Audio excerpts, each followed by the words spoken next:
Hello दोस्तों, कैसे हैं आप लोग। आज मैं आप लोगों से एक बहुत ही महत्वपूर्ण बात साझा करने वाला हूं। जिनके घर में माता पिता हैं या जिनकी उम्र 20 वर्ष से ज्यादा है, मेरी वीडियो को लास्ट तक देखें, क्योंकि WHO ने इसके लिए जबरदस्त तरीके से एक जानकारी आप लोगों के साथ शेयर की है, साझा की है। दोस्तों, आज मैं बात करने वाला हूं हृदय से जुड़ी हुई एक समस्या के बारे में। वही हृदय जिसका वजन होता है 250 से 300 ग्राम के बीच में। अगर बात किया जाए महिला में, पुरुषों में 300 से 350 ग्राम होता है। 1 मिनट में 72 बार धड़कता है। एक धड़कन में 70 ml रक्त पंप करता है, जिससे हमारे शरीर में पूरी तरीके से न्यूट्रिएंट और ऑक्सीजन हर जगह पहुंचता है। लेकिन अगर हम अत्यधिक नमक का सेवन करते हैं तो WHO ने जारी की है चेतावनी कि इससे हमारी मृत्यु हो सकती है, हमको हाइपरटेंशन भी हो सकता है। तो आइए इसी के बारे में जरा आप लोगों से बात करते हैं। हार्ट अटैक और नमक, आयोडीन पर WHO की चेतावनी। हाल ही में विश्व स्वास्थ्य संगठन ने अत्यधिक नमक यानी सोडियम के सेवन और आयोडीन की कमी को लेकर गंभीर चेतावनी जारी की है। यह चेतावनी हृदय रोग, विशेष रूप से हार्ट अटैक के बढ़ते हुए जोखिम से जुड़ी हुई है। दोस्तों, आज के डेट में heart attack, kidney failure, cancer जैसी बीमारियां बड़े पैमाने पे फैल रही हैं। तो मैं बात करने वाला हूं कि क्या सावधानी बरत के हम बच सकते हैं और हमें कितना नमक खाना चाहिए। माता पिता और बुजुर्गों के लिए ये निहायत ही जरूरी है। तो आप इस बात को लास्ट तक समझने का प्रयत्न करें, ताकि आप अपने माता पिता और आस पड़ोस में रहने वाले लोगों की मदद कर सके और खुद की भी मदद कर सके। अधिक नमक का सेवन और हार्ट अटैक का संबंध। उच्च रक्तचाप, जिसे हाइपरटेंशन कहा जाता है, अधिक नमक के सेवन से शरीर में तरल पदार्थ का संतुलन बिगड़ता है, जिससे रक्तचाप बढ़ता है या धमनियों को नुकसान पहुंचाता है और हृदय में अतिरिक्त दबाव डालता है। हृदय रोग का खतरा। लगातार उच्च रक्तचाप और heart attack, stroke, heart failure का प्रमुख कारण बन सकता है। WHO की सिफारिश प्रतिदिन 5 ग्राम से कम लगभग 1 चम्मच नमक खाने की सलाह देता है। अगर दोस्तों मैं WHO की बात करूं तो लगभग 1 चम्मच, और बहुत सारे लोग तो 1 चम्मच एक ही बार में जो है कि खा जाते हैं, एक ही बार में।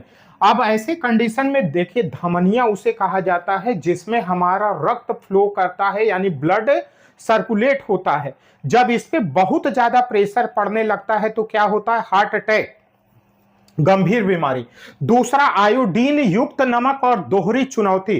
देखिए, आयोडीन हमारे शरीर के लिए बहुत आवश्यक है और नमक भी आवश्यक है, लेकिन दोनों को कंट्रोल मात्रा में लेना है। अगर हम हद से ज्यादा नमक का यूज कर लेंगे तब भी हमको दिक्कत होगी, और हम आयोडीन भी ज्यादा मात्रा में ले लेंगे तब भी हमको दिक्कत होगी। वही बात यहाँ पे समझाया जा रहा है, गौर से सुनिएगा दोस्तों। कह रहा आयोडीन की आवश्यकता। आयोडीन थायराइड हार्मोन के लिए जरूरी है। ये थायराइड हार्मोन क्या होता है? ये हमारी गला है, ऊपर है श्वास नली, नीचे है ट्रैकिया, यहीं पे एक ग्लैंड होती है जिसे कहा जाता है थायराइड ग्लैंड, और इसी के विकास के लिए ये अच्छे से काम कर सके, इसीलिए जरूरत पड़ती है आयोडीन की। और इसकी कमी से गांव में देखे होंगे कि घेंघा रोग, ये गला पूरा सूख जाता है, जिसे हम घेंघा रोग कहते हैं, समस्या होती है। WHO की चेतावनी। कई देशों में आयोडीन युक्त नमक को बढ़ावा दिया जाता है, लेकिन नमक की मात्रा कम करने पर भी जोर दिया जाता है। आयोडीन है, ठीक है, और उसके साथ हमको क्या करना है? नमक की मात्रा को कम करना है। क्योंकि देखिए, पहले जमाने में बहुत सारे लोग जो है कि आयोडीन युक्त नमक यूज नहीं करते थे।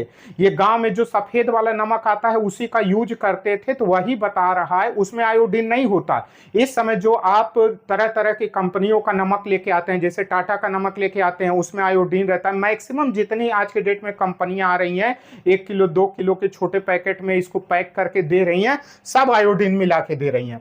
समस्या, अधिक नमक खाने वाले लोगों को आयोडीन की मात्रा भी अधिक लेते हैं, जो थायराइड ग्रंथि को नुकसान पहुंचा सकता है। आयोडीन की मात्रा अधिक हो रही है, तब भी क्या हो रहा है? जो थायराइड ग्रंथि को नुकसान पहुंचा सकती है।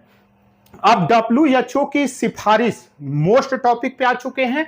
प्रोसेस्ड फूड, चिप्स हो गया, नमकीन हो गया, फास्ट फूड हो गया, अचार हो गया, सॉस में नमक की मात्रा अधिक होती है, इनसे बचे। खाना पकाते समय नमक कम डालें और मेज पर नमक दानी न रखें। गौर करिएगा, बहुत लोग कहीं भी होटल में खाने जाएंगे तो इस तरीके से छोटा सा एक आपको डिब्बा देता है जिसमें नमक भरा रहता है, ऊपर से आदमी स्वाद के लिए डालता रहता है, लेकिन ये निहायत ही गलत है। अब आयोडीन युक्त नमक का सही उपयोग। दैनिक आयोडीन की जरूरत 150 माइक्रोग्राम पूरी करने के लिए थोड़ी मात्रा में आयोडीन युक्त नमक पर्याप्त है। आयोडीन के अन्य स्रोत हैं दूध हो गए, अंडे हो गए, मछली, समुद्री सब्जियां, ये सब। सरकार से अपील, देखिए WHO ने सरकार से भी अपील किया है, सुनिएगा। खाद्य उत्पाद में नमक की मात्रा को नियंत्रित करने के लिए नीतियां बनाएं, जनता को कम नमक पर्याप्त आयोडीन के लिए जागरूक करें। तो दोस्तों याद रखिएगा, आपके घर में बड़े बुजुर्ग हैं, उम्र 20 साल से आपकी ज्यादा हो चुकी है, तो नमक की ऐसा नहीं है कि छोटे बच्चों को आप ज्यादा नमक दे सकते हैं, क्लियर, उनको भी नमक कम ही देना है। लेकिन अगर 20 वर्ष से आपकी उम्र ज्यादा हो रही है तो आप जितना नमक, इतना ही हिसाब से 150 माइक्रोग्राम, लगभग 1 चम्मच दिन भर में आपके लिए नमक सफिशिएंट है। उसमें आप प्रयत्न करिए कि आयोडीन मिला हो, जिससे आप घेंघा रोग से बच सकते हैं। तो दोस्तों अगर आपको वीडियो पसंद आई हो तो चैनल को लाइक, शेयर और सब्सक्राइब जरूर करिएगा, और वीडियो को उन लोगों को तक भेज दीजिए जिनको बीपी के जो पेशेंट हैं, ताकि उन लोगों को भी इससे अच्छी जानकारी मिल सके। धन्यवाद। जय हिंद, जय भारत।